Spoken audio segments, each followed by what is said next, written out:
Good evening, good morning, depending on where we are or where you are. Hey, Dennis, how's it going, man? Hey, I'm doing outstanding. Thanks so much for asking. It was an amazing weekend, so got a lot accomplished and ready to hit the week running. Fantastic. Something interesting happened yesterday. So, a friend of mine, who you guys can see down here, Faiza, she made a post saying, stop saying Black Lives Matter, all lives matter. And I shared that on my timeline. You know what happens on my timeline.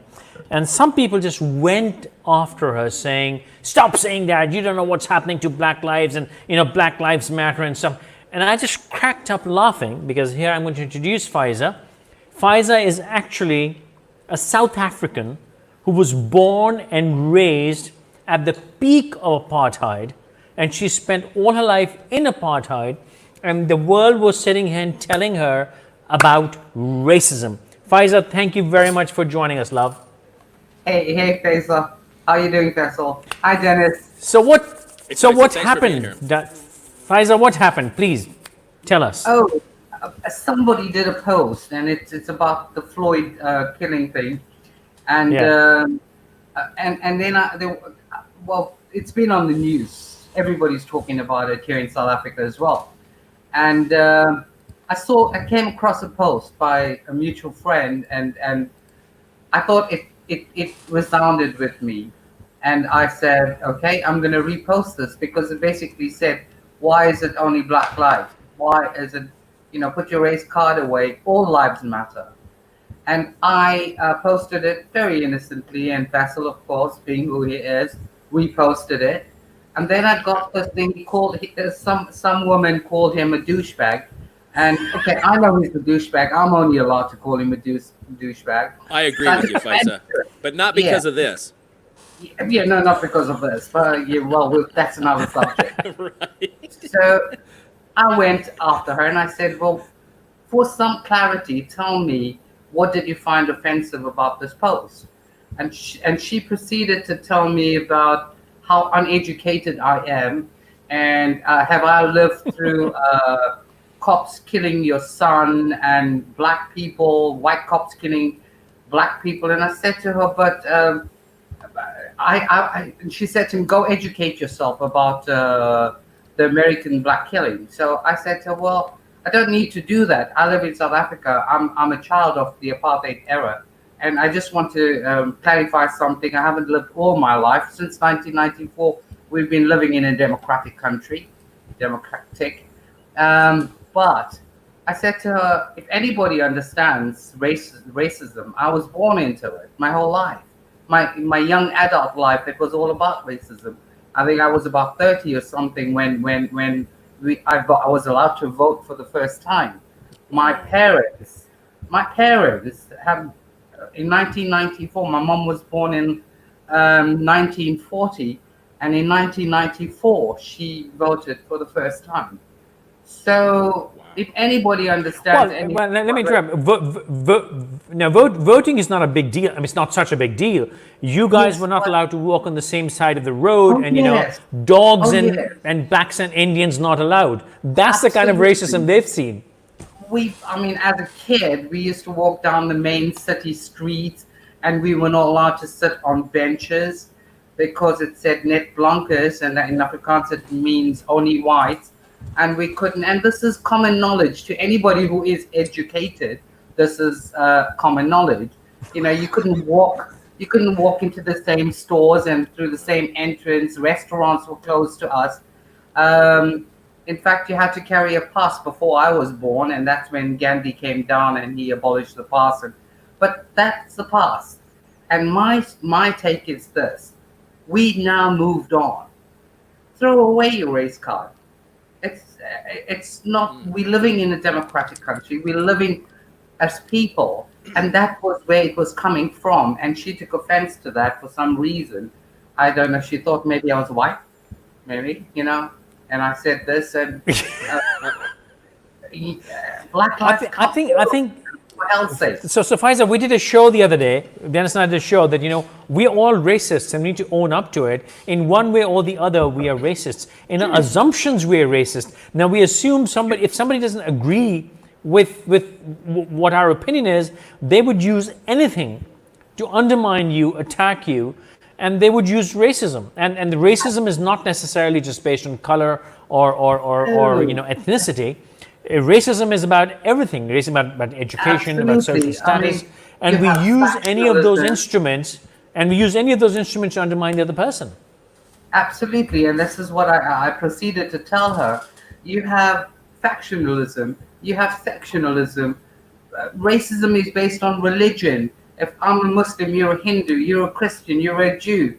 It's everywhere. So if you're a Jew or a Muslim and you die, does that matter less than if you're black? That was what my question to her was. And she said to me in big, screaming uppercase, go and educate yourself. You don't live in America. Of course I don't live in America. I live in South Africa. We've had our own shit here.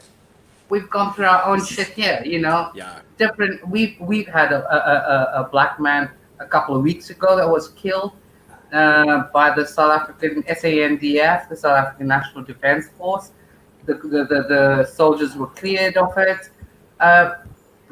But we all victims on some level. So what's the point? My point. Dennis, what's your take, man? Well, I'm just going to come out and say, as I am, if everybody watching this can certainly see that there's 3 different colors of people on this broadcast, as far as complexion goes. So I don't know that I have I don't know that, I have experienced injustice, but not here in the United States. So in the United States, I am in the, I'm in the, oh yeah, I'm in the majority. However, my becoming more global, that's where I really experienced that. So because then I was the different one when I travel down to Mexico and do a speaking engagement. I'm the one that looks a little bit different, and fortunately they're very kind to me because they allow me to get my phone out and Google Translate and so forth. So I think what we're really talking about is, I do think no, that but Go Dennis, ahead. hang on. What happened to you in Egypt? That was racism too, in one way. Well, it was certainly a form of prejudice. When we talked about this the other day, we talked about racism versus prejudice. I think that's important. The word, sorry, Dennis. Yeah. Prejudice. That's the turning point. Your prejudices. People bring their personal prejudices and convert it into racism and give Absolutely. And truthfully, I'm more prejudiced. I can't think. And I've really done some soul searching. I don't know that I am racist as much. I do have prejudices. I do have biases, and I do have cultural biases. Absolutely. And I think one of the things I can say about cultural biases is I was really, really excited. When I was first exposed, in a Muslim country, and I was really, really, immersed myself in that culture. I was really excited. I was like, oh my gosh, it's such a fresh, perspective and so forth, and so different than what I've been growing up used to, and then I get to know a whole bunch more people that are part of that, and you know what? It's not any different at all. So, so I had brought a positive bias in, and what I was getting, different feedback on that. I think as far as Black Lives versus All Lives Matter, I don't think it has to do. I'm just going to speak from my own perspective, and that is, I don't think that the movement. I think that there's 2 separate factions, at least in the United States. One is you have a movement, and then you have people that have been oppressed, and the African community in the United States it has not been equal. The opportunities have not been the same as that they have for me. And so to me, I think what it is not so much that black only matters. I think what they're saying is right now we need to be recognized because of this systematic oppression. And so as far as but Visa, I mean, coming from apartheid, again, one of the only things I really ever was exposed to with apartheid, I wasn't exposed to apartheid until I met Jimmy Carter in person, and he handed me the book that he had written. I believe it's called Peace Over Apartheid. So, that was my first real exposure to that whole concept. And even coming from an American perspective, that was challenging for me to understand. Yeah, I think I must hear clear out. I understand, and I've seen enough news in media and things about Black lives and how Black people are treated in America. Mm-hmm. But there are Irish people are treated badly. Yep. English people are treated. Pakistanis are treated badly. They all in minorities in whatever country. I'm not an expert by any means. Yeah. My feelings and my views come from what I've garnered around reading social media and that kind of thing.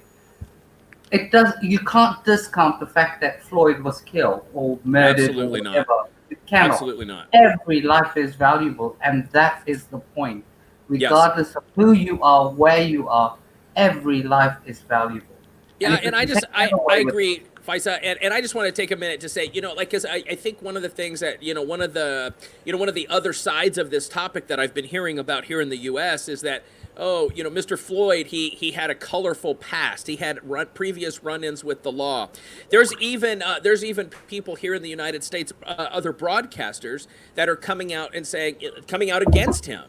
And that they don't like him and they don't want him to represent the black community and stuff. And what I'm going to say is, at the end of the day, there is a system. There is a system that we have, regardless of how many problems or flaws are in that system.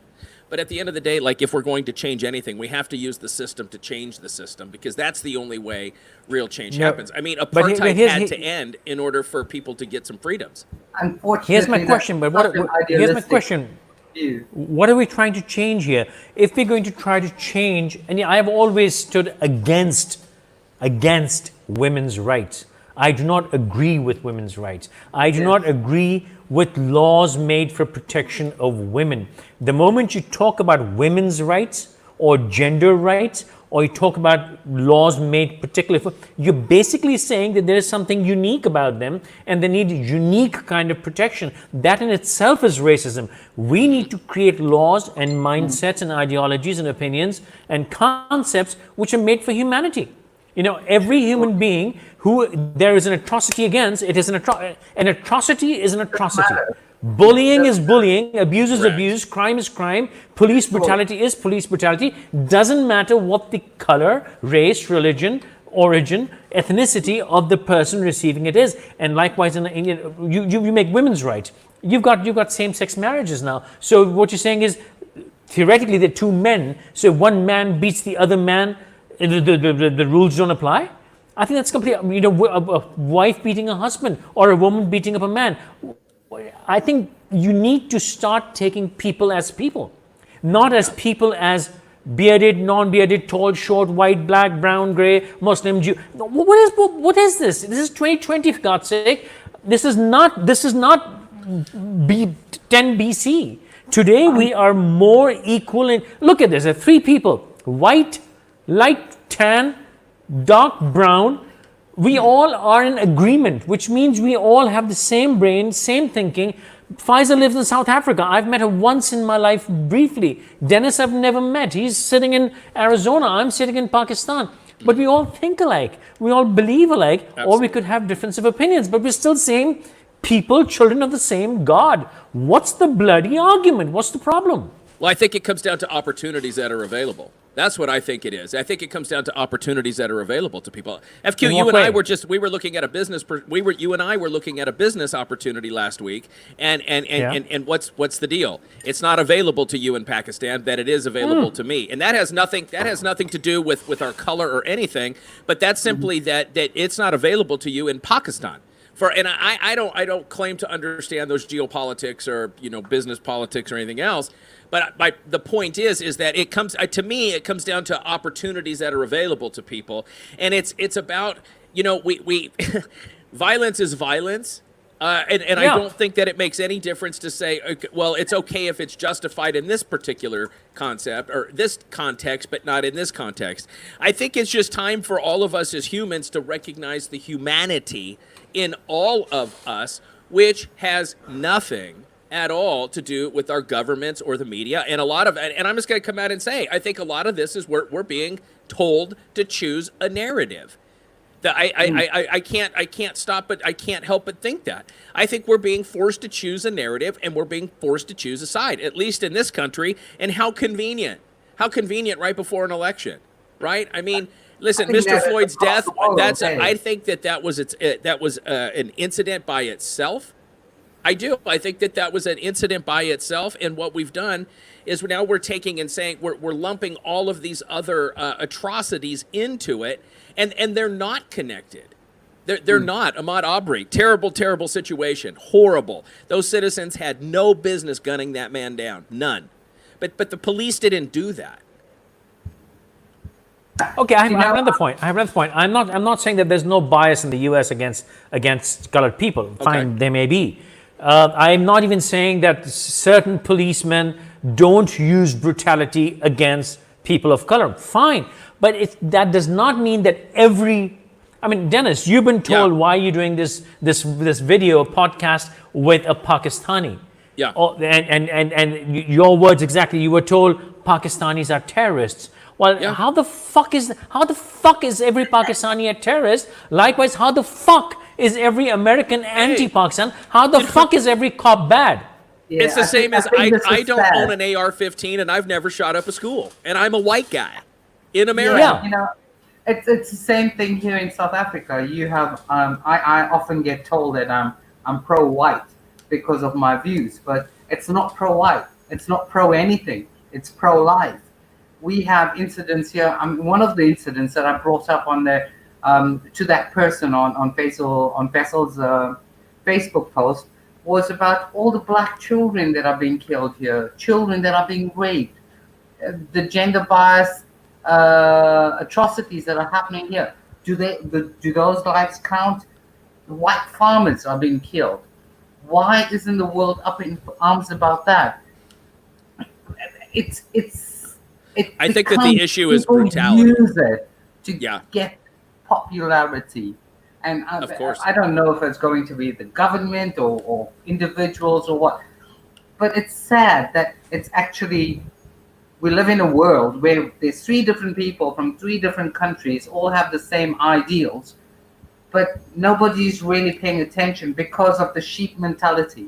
You're told what to do by the government, then you do it. You get up, sit down, close your door, put on your mask, walk out, take your exercise. We're following rules, but these rules are not good for us. There are so many other things that's happening in this world that other people don't know about. In your country, my country. Right. There's one incident But- that goes Yeah. crazy the world over. I think Faisal sent me some links that shows was it Germany or some preparing Germany to, and Brussels. Brussels going on to strike about this. It's not that it's unimportant, but surely we are in a pandemic. There are more important things right now to focus on. I don't know. I might be wrong. I'm sorry. Well, I don't think you're wrong. I Thank think you, that thank you for raising that. Thank you. I think We'll the come to biggest that in a virus second. right now is stupidity. Oh yeah. High five. Yeah, I mean, it truly is. I mean, the biggest virus right now is stupidity. I mean, we've forgotten all about COVID.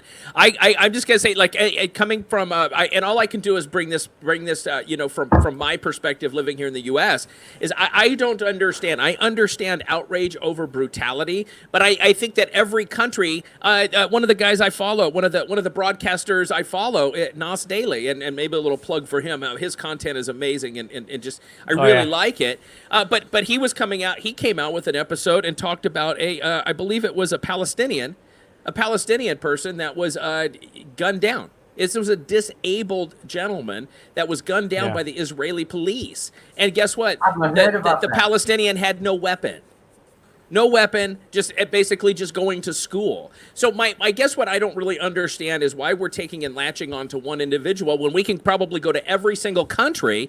I mean, Faisal, you were explaining that there was somebody in your country recently that the same type of a thing. So really, I mean, I think what we're doing is we're focusing on color of skin. It's fucking instead of happens every bullies. second day. This It happens does. every second day. No, No, it's I'm totally not. fucked Again, up. let me tell you, I'm not undermining the event. It's a very, very crucial and a brutal Absolutely. and a harsh event. However, we need to talk about similar atrocities happening across the globe by people in power. And by in power, I do not mean police.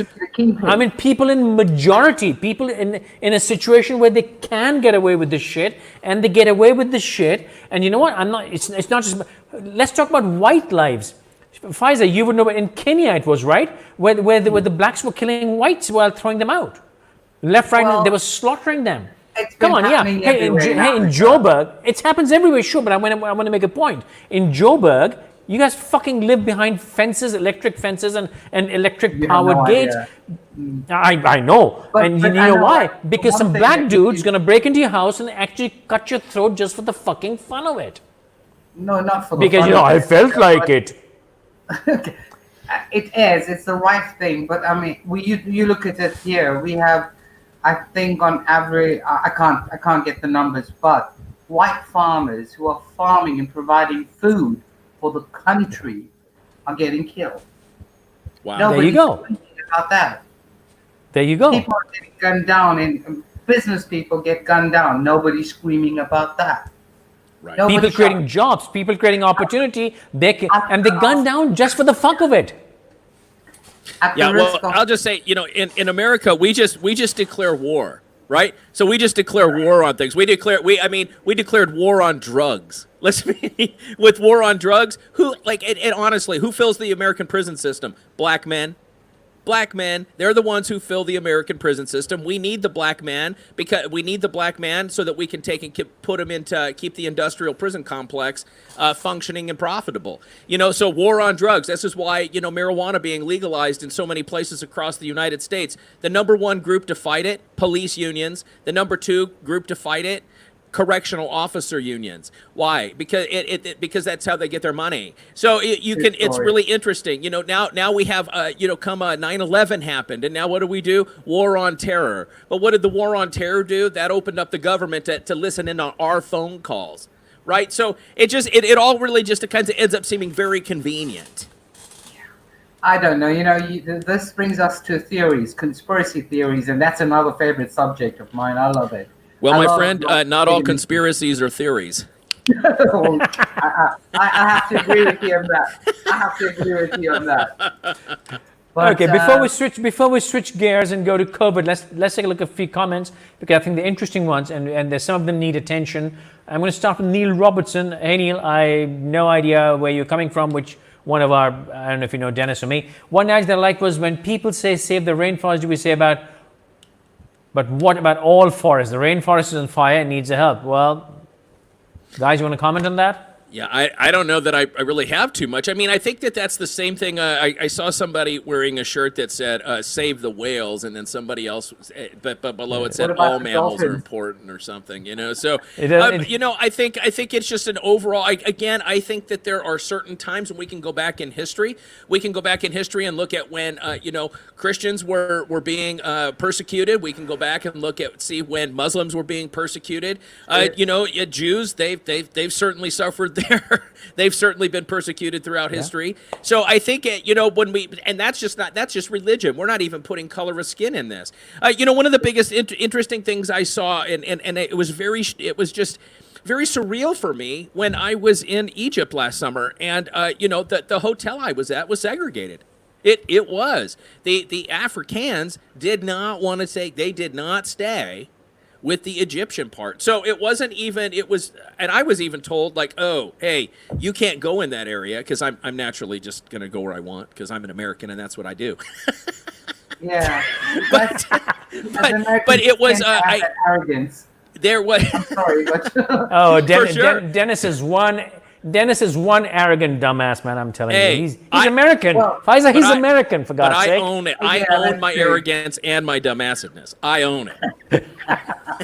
All right, have a look at this one, man. Yeah, but I'm just gonna say that there are certain places where that's what they still want. They want that, they want that segregation, and so I think I brought a very Americocentric perspective into that situation, and when I dropped it, Yeah. I actually learned more about the people, and I guess you know what. They weren't on the same page. It's probably better that they did keep their distance from one another. yeah, at the risk of sounding of being lambasted for this later, but not all the entire world don't think that Americans are the best. You guys are not the kings. You guys I are don't. not I live here the- and don't think I'm the best. So Well, I'm I'll tell you what. I'm a globalist for sure. everything. The way American you gets guys are going right now, dude. I mean, you're not even the top 100. No. No, not at all. I mean, I think, let's but you know come- what? Hey, let's come I'm just to going that. to come out and say that's not true. Yeah. We did make America great again, and we still are number one in COVID cases. Let's go. Good one. Good one. Good one. Let's come to that in a second. Black Lives Matter at this point in time because the value, sanctity, and integrity of Black lives has been diminished due to systemic judicial disparity in USA. Till the disparity is rooted out of the system, Black lives will have no to matter more than just saying all lives matter. Whoa, Dennis, you will have to comment on this, man. Yeah, Umair, listen, I couldn't have said it any better. I absolutely agree with that statement. I do. I think that community has been. I think that the black community has had unequal disparity shed upon them. I just do. And there's countless examples of it. Again, I think that sometimes we have to take those. The way that I look at it. So in the Bible, there's a story of the parable of the lost sheep. And sometimes the reason that the 99 aren't being, represented right now is because you have to go out and get the one.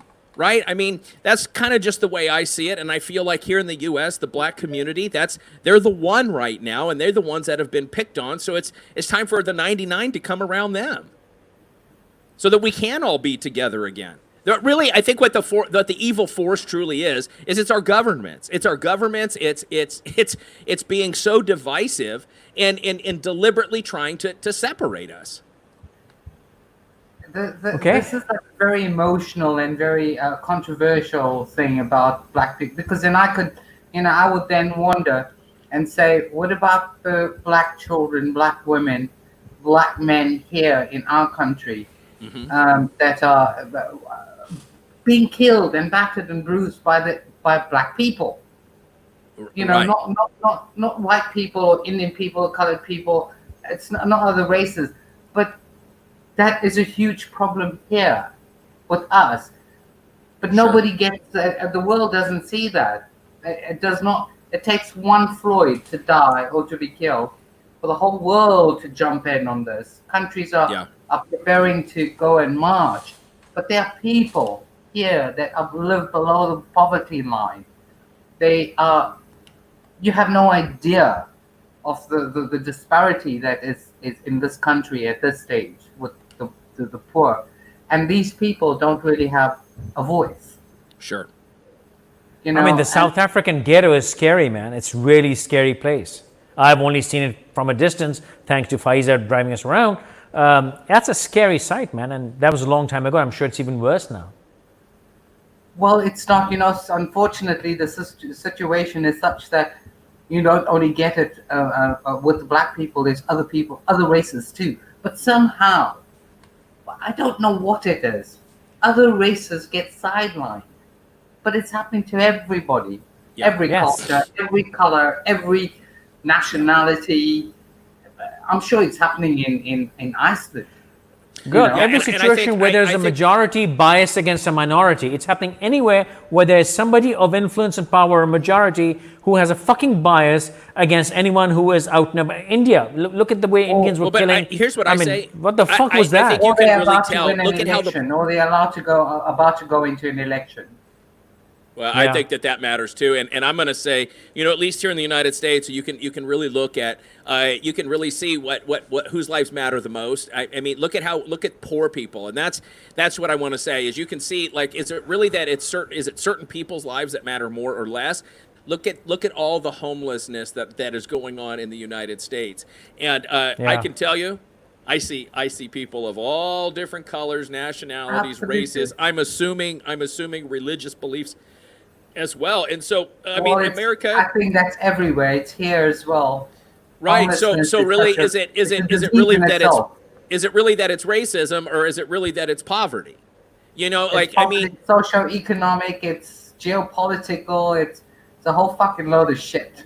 No, it totally is. And there's a whole movement here in the U.S. that's gotten started, and I find this just to be fascinating, which is that it's called defund the police. But it's not just about it's not more accountability. It's what they want to do. What this whole group and movement is trying to do is to take all the money. So any police department or organization, it would be shut down, and then all of that money would be diverted into social programs. So food for the poor, it would be jobs, and so forth. And listen, I mean, there's probably, I'd be down to engage in a conversation like that.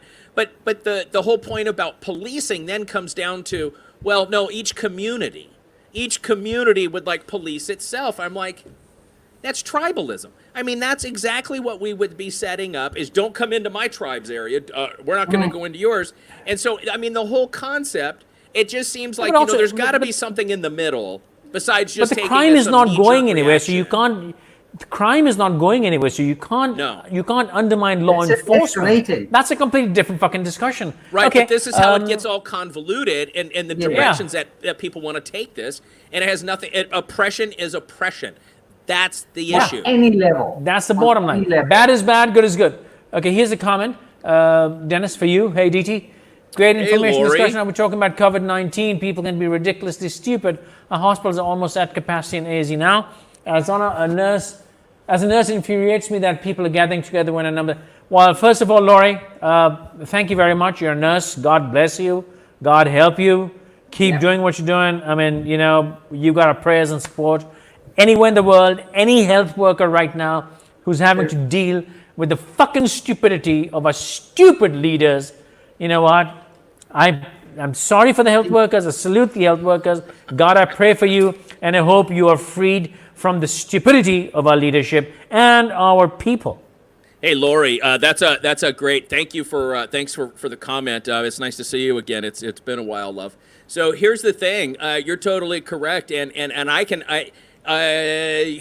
the interesting thing is over the weekend, part of the reason this broadcast is even happening today about COVID, and we're going to get to that in a second, is here in our state, and Lori is here in Arizona. And the interesting thing is, Lori and I actually met. I want to say I think it was 1984 or 1985. So we've been friends for quite some time. So the interesting thing is, I just was reading this weekend that our Department of Health Services, there's two factions. There's one that's appointed by the governor, the doctor over it. However, the actual agency, they're at odds now. So our doctor over health services has come out and said, oh no, we miscalculated. There's actually more hospital beds available.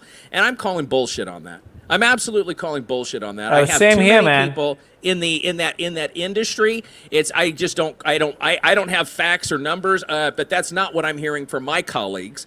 And Same bullshit here, man. Same bullshit is being sold here. Oh, we have enough capacity. We have bullshit. No, we I don't. know that hospitals are loaded. Our doctors are falling sick and dying every day. And you know what? We have no ventilators. We have no oxygen. Now, doctors have been choosing who to keep alive and who to let go for the past fucking 3 weeks. And these leaders of ours keep coming on TV every day and sell us bullshit that they've got capacity. Absolute crap. And here in Arizona, and just one more thing to Lori's comment as well, is what I'm reading is that since Thursday,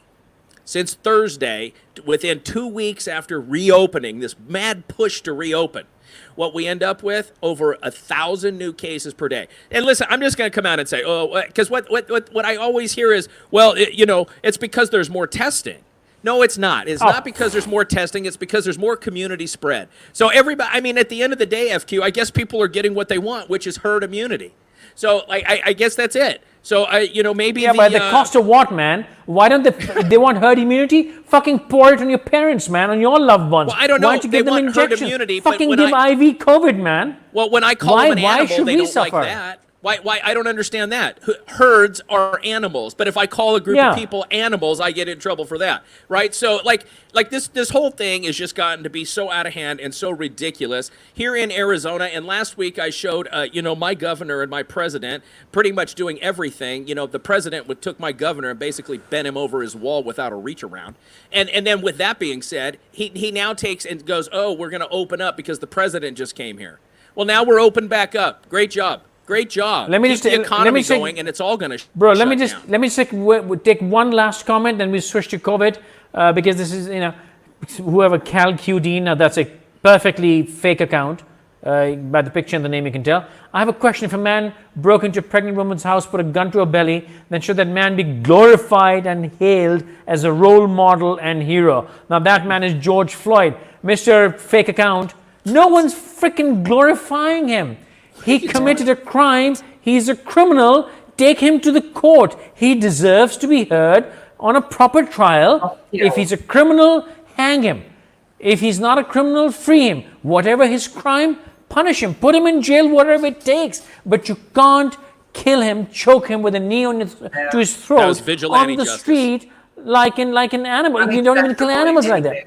You don't even, you know what? You don't even kill animals like that. That is unfair. All we are saying is that change the slogan.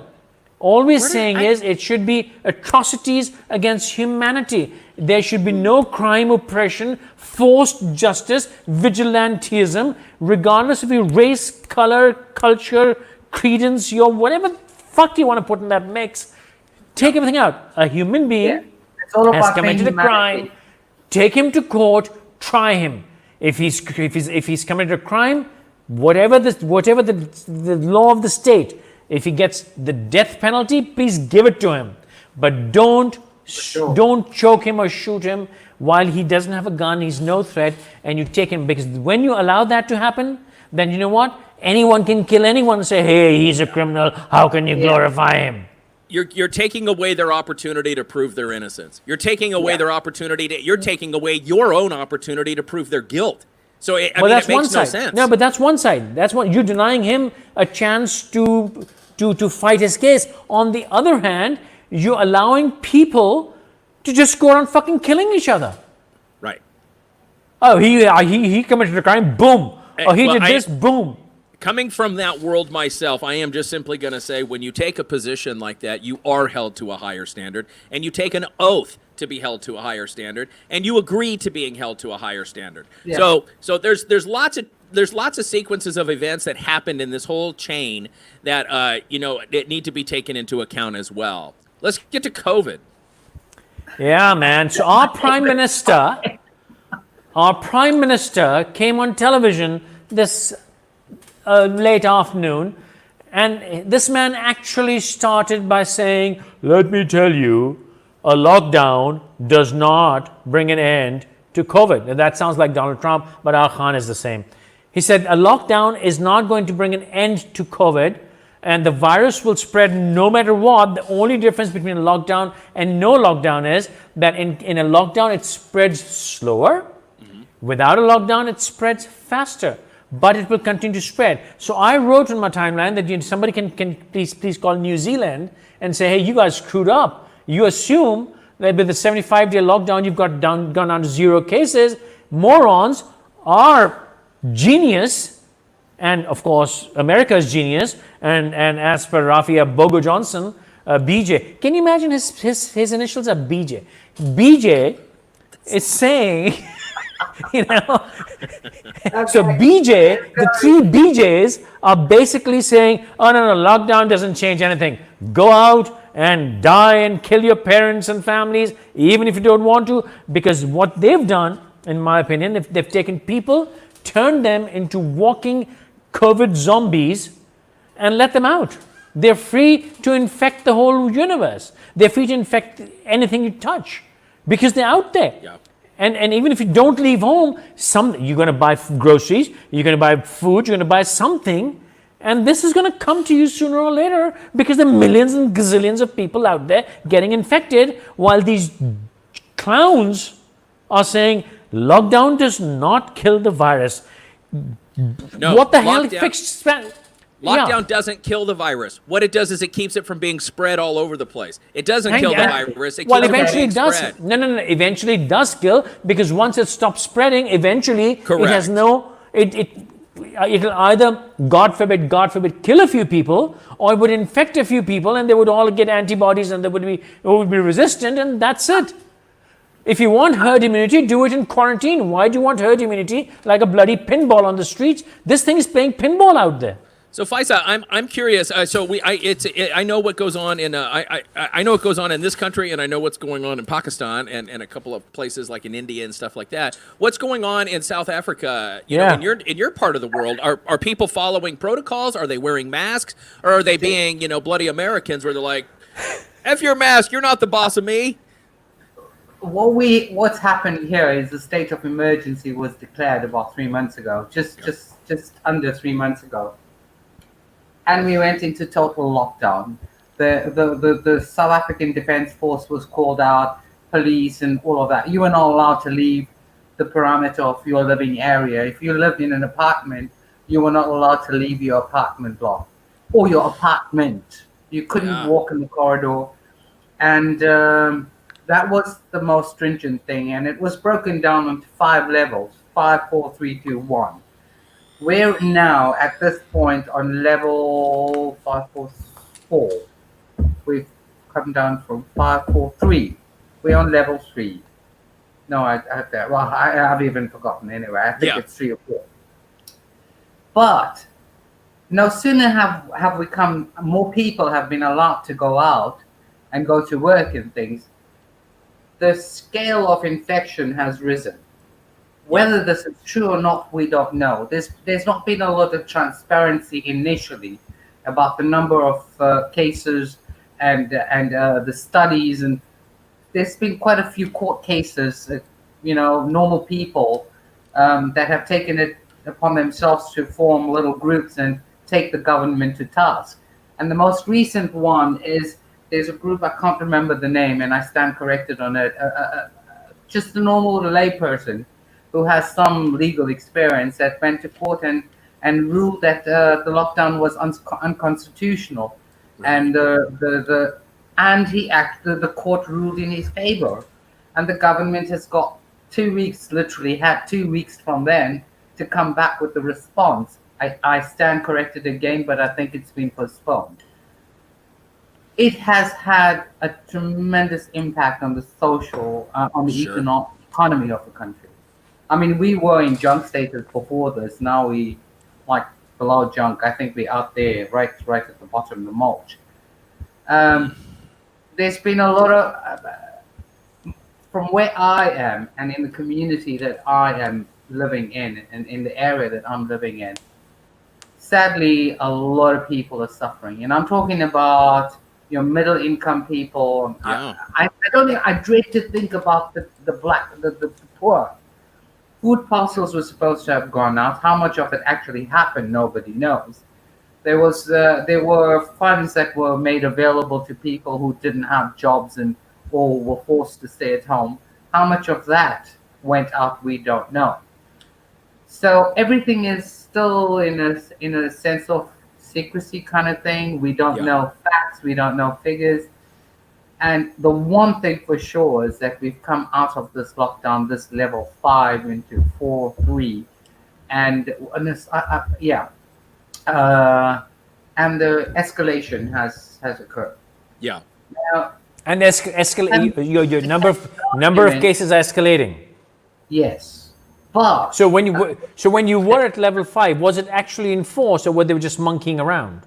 no, it was enforced. It was nobody was allowed. You couldn't move. I mean, we were allowed. You actually couldn't move. To go out and for 3 hours in the morning to go and exercise. But the whole mask and sanitization and everything was enforced. Cops. So then why are you escalating now? They asked you what you were doing. So why are you escalating now? Okay, that could be because more people are interacting, and it's possible that they're not wearing their masks, sanitization, that kind of thing. Or and as Dennis and I were talking earlier, you've opened too soon. Yep. Look, let me tell you, I think I'm very conflicted about this, because on the one hand, you don't open, you're going to die of starvation. You do open, you're going to die of COVID. So you're in a catch-22 situation. A lot of people are working, no work, no pay. 3 months have gone, no work, no pay. Sure. And they have home, families, old people, young people, schools are not open. You know, I know people who don't even have money to buy winter uniforms for their kids that have started school today. Some of the schools have opened today. Started school. Yeah, schools have opened. Wow. Wow. I thought we had a psychopath. No, but not every grade. It's systematic and it's stepped up and that kind of thing. And all But how, proportionally. Lovey? How can you do that? We're doing the same thing, FQ. We're Are you doing the serious, same thing. man? Yeah. Yeah, we're doing the You same thing. fuckers you fuckers are worse off than us. Why do you think our numbers are the top? Again, man, we're number one. I need that big foam finger. No, that's what it is. I mean, we're taking and doing that. We're taking and opening back up, and that's the thing is so that you talk Faiza, you mentioned conflicted. I'm conflicted as well. I don't know anybody that's in the middle like all of us. I don't know anybody that's not conflicted. You try to get the best information possible, and then it seems like that it changes so fast. You know, the politicians are saying one thing that all supports their narrative. I mean, I just saw Premier Khan or Prime Minister Khan not walking around without a mask. It just like and I saw something else earlier where it was talking about he literally was saying how somebody just told him, one of the captains told him that masks aren't necessary. Like, you know what? Believe what you want. But that's what we're at. It's just stop saying that it comes down to the economy. Stop saying it's all of these other factors. It's not. It's about I'm going to do what I want. You can't tell me what to do. And the best response I have anytime I'm called out is nanny, nanny, boo-boo. I mean, really, what the fuck is that? Well, that's nanny nanny boo boo. That's what the fuck. But how? Okay, this is South Africa on the screen. How the fuck can you guys be opening up? Look, I mean, okay, fine. You need to ease lockdown. I can't speak for the powers that be, but on the ground level, I think it was a state of people had to go back to work. We had to get the economy going. And processes were put into place in terms of your sanitization, masks. I can't drive in my car. Babe, that's all right. I'm not talking about the lockdown. I'm talking about the fucking schools. How can you do that? Well, it's a long thing, but the processes have been put into place. Like you have X amount of students in a class. I'm not familiar with all the. Don't you understand why they're opening that back up, though, Fessel? Fessel, don't why you are get they it? opening up at all? Why? Why? Because it goes to this whole economy thing. Who's at home right now watching kids? Parents that are a part of the workforce. So we get the kids back to get it to their babysitters. Let's just be honest. Let's not call it education. Put them back to their babysitters. But you're not going to be able to get the nannies in. You're not going to be able to get your domestic workers in because of the COVID thing. So send them to school. You know what? I just want to break in here and say something. In Sweden, they fucked up. They have the lowest rate of COVID, but all they're doing is sanitizing and masks. No. They screwed up. They're realizing they didn't lock down, and now it's going crazy. Yeah, actually, that health minister Sweden fucked up. Under investigation. Their health ministers come out and admitted that they fucked up. I look at New Zealand. Sweden fucked up, man. New Zealand seems to be the one who kind of got it together and got it under control and They got had a 75-day lockdown. They had a 75-day lockdown. 3 months. Yeah. Now understand. Okay, there's another point here that I'm not very familiar with this, but what I understand is that COVID seems to spread faster in the colder months, and the rationale behind that is that in the colder periods, people tend to clump together, so there's more of a chance of the disease spreading faster. I don't know, but we're going into our winter months now. Yeah. The summer months, the countries that are going to their summer months seems to be downscaling, while we're getting high. I don't know. So you know what, Faisal, and all I'm going to say is I don't think that we know enough. I think that's what the thought process was here in the U.S. as we were entering our summer. Nobody knows enough. No, and that's just South Africa and Australia could become an interesting case because winter's setting in there. The winter's Yes, coming and over there. I think the world needs to sit back and watch them and to see what exactly happens instead of taking and saying, for here in the United States, it's kind of like, well, we're going to have to wait and see what happens, late October, early November, once the cold and flu season starts again. And I mean, again, here in the U.S., there's still a big faction. I mean, at some point, it's kind of like there's this big faction that's saying that, oh, it's no different than the flu. But I mean, we also have idiots that still insist that the Earth is flat. So I mean, you people are going to believe whatever they want. But Dude, there are a couple of videos from Pakistan where clerics are sitting and arguing with kids that the Earth is static and the sun and the moon rotate and revolve. Take that. Yeah, Take that, you bloody Americans. Who the fuck do you think you guys are? Realistic thing here. I mean, really, who do you think you are, man? Guys, listen. Why isn't? Okay, maybe this is idealism, but I'm fucked up like that because I live in this world. Why do all these experts around the world not get together and sit down and brainstorm this whole bloody thing and try? Oh, really? While America is threatening Iran and China is saying, I'm going to screw you, and Iran is sending oil to Venezuela, and America is saying, I'm going to shoot you down. Really? They don't give a damn if they kill 50 million people like in the Spanish flu. All they care about is the politics, the elections, coming back into power. They do not. I'm sorry, but these are genocidal maniacs. Yeah, I think it. I don't think it all just has to come down to do with what's best. Everybody. I mean, the U.S. We just pulled out of the World Health Organization. I mean, so we can't even get on the same page. I mean, that's why, because if I take advice from you, I mean, come on, America, we can't take advice from an African country. No, of course not. You can't. I mean, that would ruin our credibility. Country. We certainly we don't want to do it from any place that's like predominantly brown. I mean, we declared war on brown people as soon as Trump got into office. Build the wall. Yes, did you see that? Okay, I want building the wall. I want to take a comment here from Sham. Shamini says the rationale for us in South Africa moving levels is to give the government time to cope when we reach peak numbers. God knows whether they will be able to cope. It's now more dangerous to go out as most people are letting down their guard. Same thing here in the U.S. Yeah. Now, since Thursday, we've recorded over 1,000 new cases each day since Thursday, right here in my home state. Yeah. We're less than 2 weeks after we reopened. I think the last I read, we're down to about 48,000 people infected, 28,000 or 24,000 recovery, and 993 people dead in South Africa. Yeah. And I just want to say while we're on this topic is I here in the U.S., one of the things I hear quite often is, why aren't we talking more about the people that are saved? Why don't we talk about the recovery rate? But yet at the same time, we're still talking about the economy. The economic toll that this whole pandemic has taken on the whole country, what it's taken on the healthcare system. I mean, it's taken a huge toll, regardless of the death count. I just don't understand why we're not able to see it for what it is. Here in the United States, it comes down to, if you wear a mask, you're pro-Biden. If you don't, you're pro-Trump. I mean, that's really what it just comes down to now. It's so stupid.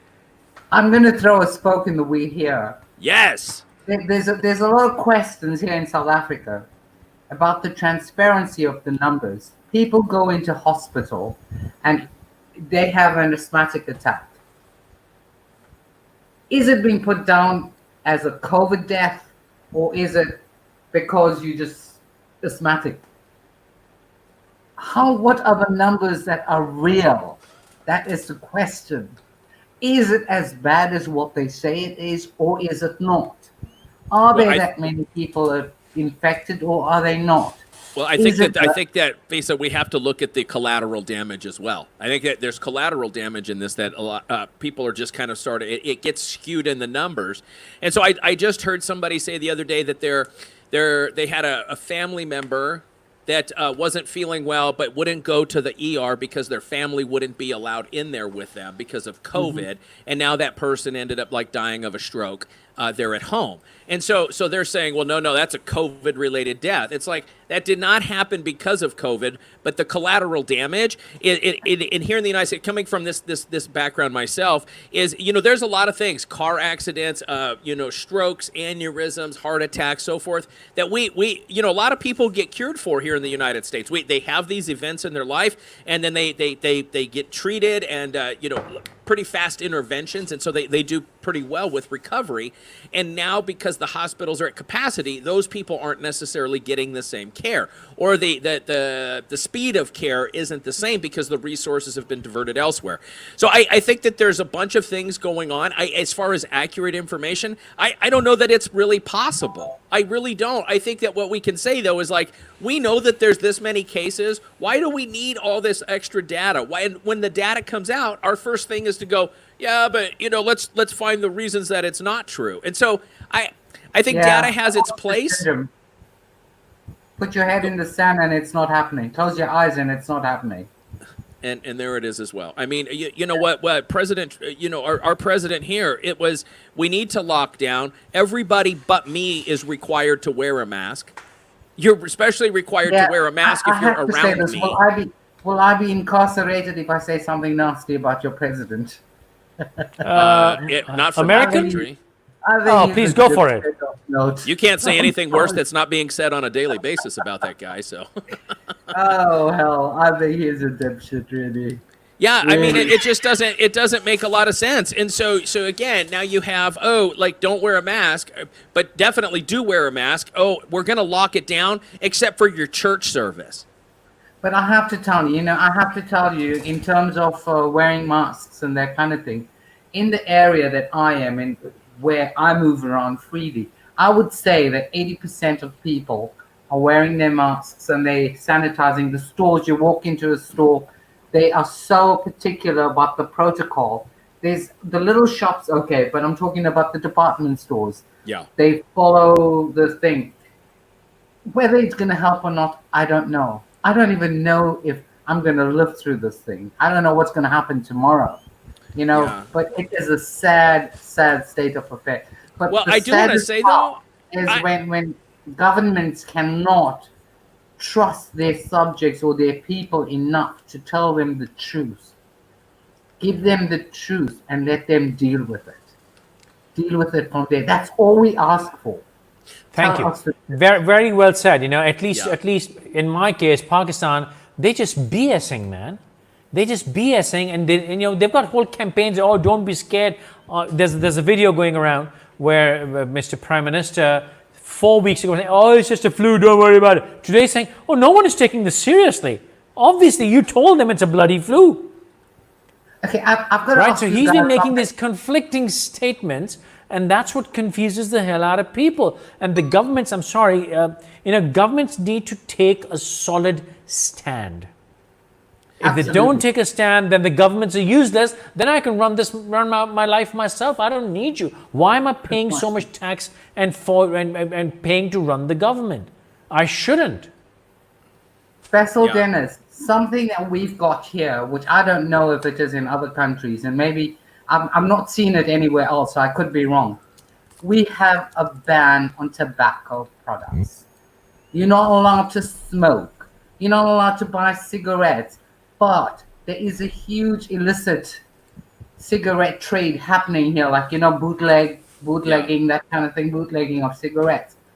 Now, our ministers have told us that smoking has an impact on the spread of COVID. How? Her reasoning is that it affects your respiratory tract and whatever. And the other thing is because of the poverty, the people in the locations or in the informal settlements share a cigarette. So the one will buy a cigarette and share it with the next person and you're spreading. But it's costing us billions of rands in taxes, in trade. But the illegal market is going crazy and they're making billions of rands of money. Absolutely. So do you guys have a ban on cigarettes? No, we don't have a ban on anything. We have a ban on everything, but we use everything. No, this is the U.S., Faisal. We ban it for other people. We don't Not ban it for for us. We don't ban it for ourselves. So, No, as far as cigarettes go, that's really been interesting to me traveling, especially across the Middle East. Every place I went, like cigarette consumption was huge. I mean, somebody didn't get them the memo that it's not good for your health. Apparently, they didn't get that memo. No, here in the U.S., smoking's not really. It's been on the decline. The biggest thing that we have here right now is the vaping, and I just want to make a kind of a compare and contrast. 6 months ago, vaping was the big epidemic. It's the big epidemic here in the U.S. And it's so terrible. It's so terrible. We got to protect the kids. Protect the kids. Yeah, but don't put a mask on your kid. You know what, dude? That is the conspiracy here. Those cases 6 months ago, they were, I think, and I'm 99% sure, they were the early COVID cases, which were misdiagnosed as vaping cases. I will take every symptom. Now, when in hindsight you look back, they were exactly what this was happening. People's lungs were collapsing, people were dying, respiratory problems, and they were saying it's a vaping problem. And there were about 10 cases. No, vaping is not a problem. Keep your laws off my body. It's the same reason I shouldn't have to wear a motorcycle helmet. We're in a situation right now in South Africa where there's a possibility that there'll be a ban on alcohol again, and they're not lifting the ban on cigarettes. So people that depend, who are addicted to alcohol and to cigarettes, are now going to try and find alternative sources, which then in crime goes on. Yeah. The only alternative sources to that are like meth and opiates. I mean, at the end of the day, I mean, for real. And it's so funny, like here in the U.S., they did this whole thing about, the opiate epidemic. Okay, the numbers don't support they didn't support epidemic proportions. However, now that's even more regulated is the whole opioid industry. And so, but yet they make it so much more challenging to get, but they're really surprised that the meth use is going up. What did you think was going to happen? I know. Weed is legal here in South Africa as well. So I think most people are now trying to do that. But it's for me, it's so irrational because why take away the one income stream that's guaranteed in this country, cigarettes? Why? Because you want to allow. Oh, for God's sake, Pfizer, it kills people. Stop it. You can't endorse smoking. We've been having this fight for bloody 20 years. We've been having this argument for 20 bloody years. You're going to stop smoking, girl. On behalf of the majority of smokers in South Africa, I'm the voice for the smokers in South Africa. Well, when you visit the U.S., we'll just keep you on the east side of the country because over here on the west, you can't smoke anywhere without getting your ass kicked. It's not banned. But socially, you get ready. I know you're a pariah. Yeah, but you know what? I mean, it's crazy over here. You can't discourage her socially. I know her long enough. There's nothing social that can shut her down, man. No. Now the secrets are coming out. Well, thank you very much, everyone, for watching, and thank you, Pfizer, for joining us. We hope that you would be doing it more often. And sorry for the comments we couldn't take. We are really over time now. Until tomorrow. Goodbye. Thanks, everybody. We'll see you tomorrow. Take care. Ciao, ciao.